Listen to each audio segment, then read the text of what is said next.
নমস্কার দর্শক বন্ধুরা, আজকে আমি বানাবো মুসুরি ফুলকপির ডাটা দিয়ে মুসুরি ডাল। তার জন্য আমি একটা ফুলকপি নিয়ে নিয়েছি। এখন যে ফুলকপির ডাটাগুলো আছে ডাটাগুলোকে আমি আলাদা করে নেব ফুলকপি দিয়ে। আমরা তো সবসময় এই ডাটাগুলিকে ফেলে দিই, না ফেলে এভাবে একবার মুসুরি ডাল থেকে আপনারা বানিয়ে খেয়ে দেখবেন, অনেকটাই সুস্বাদু হয়, অনেকটাই টেস্টিও লাগে। আর এই যে ফুলকপির ডাটাগুলি আছে এটাতে অনেকটা ভিটামিন আছে, ভিটামিন সি আছে। আজকে আমি করে দেখাচ্ছি আপনাদেরকে। তার জন্য এই ফুলকপির ডাটাগুলোকে আগে আমি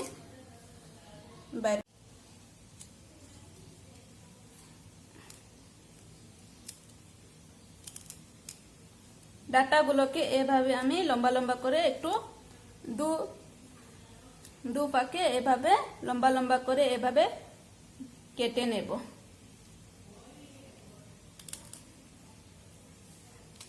বেশি পাতলা করব না, মোটাই রাখবো।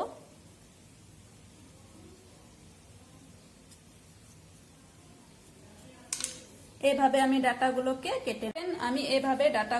কেটে নিয়েছি। এর মধ্যে আমি একটুখানি জল গরম বসিয়ে দিয়েছি, তার মধ্যে হাফ চামচ নুন দিয়ে দেব আর ডাটাগুলোকে একটু সিদ্ধ করে নেব।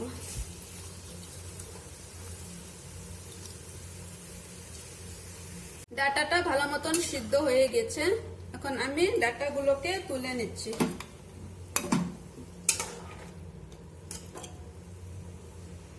আমি 100 গ্রাম মুসুর ডাল নিয়ে নিয়েছি। ডালটাকে আমি ভালো মতন ধুয়ে নিয়েছি।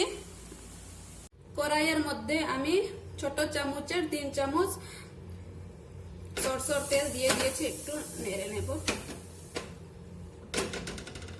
এখন 2টা শুকনা লঙ্কা আমি চিড়ে দিয়ে দিচ্ছি, গোটা জিরে দিয়ে দিচ্ছি, হলুদ গুঁড়ো দিয়ে দিচ্ছি। এখন একটা মিডিয়াম সাইজ পেঁয়াজ কেটে রেখেছি, সেটা দিয়ে দিচ্ছি। পেঁয়াজটাকে ভালো মতন ভেজে নেব। পেঁয়াজটাকে একটু ভালো মতন ভেজে নিয়েছি, যেন পেঁয়াজের কাঁচা গন্ধটা চলে যাও। এখন আমি মুসুরি ডালটা যে ধুয়ে রেখেছি সেটা দিয়ে দিচ্ছি। ডালটাকে একটু ভেজে নেব।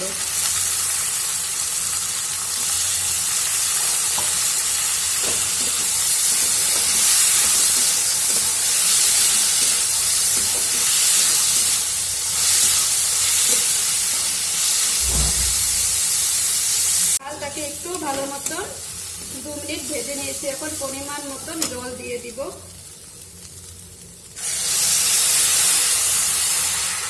পরে যদি দেখি ডালটা একটু ঘন ঘন লাগছে, আর একটু জল দিয়ে দেব। এখন ডালটাকে একটু সিদ্ধ করে নেব ঢাকা দিয়ে।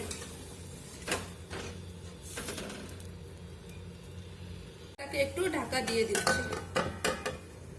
ডালটা ঢাকনা খুলে দিয়েছি। 80% ডালটা সিদ্ধ হয়ে গেছে। এখন একটুখানি ডালের মধ্যে আমি নুন দিয়ে দেব, একটুখানি নুন দিয়ে দিচ্ছি আর একটুখানি হলুদ গুঁড়ো দিয়ে দিচ্ছি।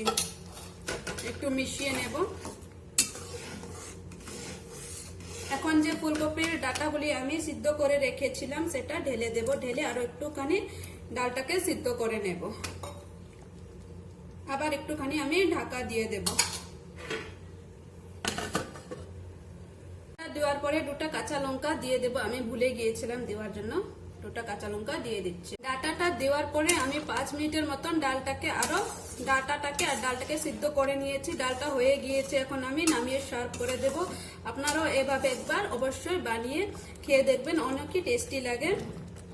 আমার ভিডিওটা দেখার জন্য আপনাদেরকে বহুত বহুত থ্যাংক ইউ। আমার ভিডিওটা যদি আপনাদের ভালো লেগে থাকে তাহলে আমার ভিডিওটাকে লাইক, শেয়ার আর কমেন্ট করতে একদম ভুলবেন না। আমার রেসিপিটা দেখার জন্য আপনাদেরকে অনেক অনেক ধন্যবাদ।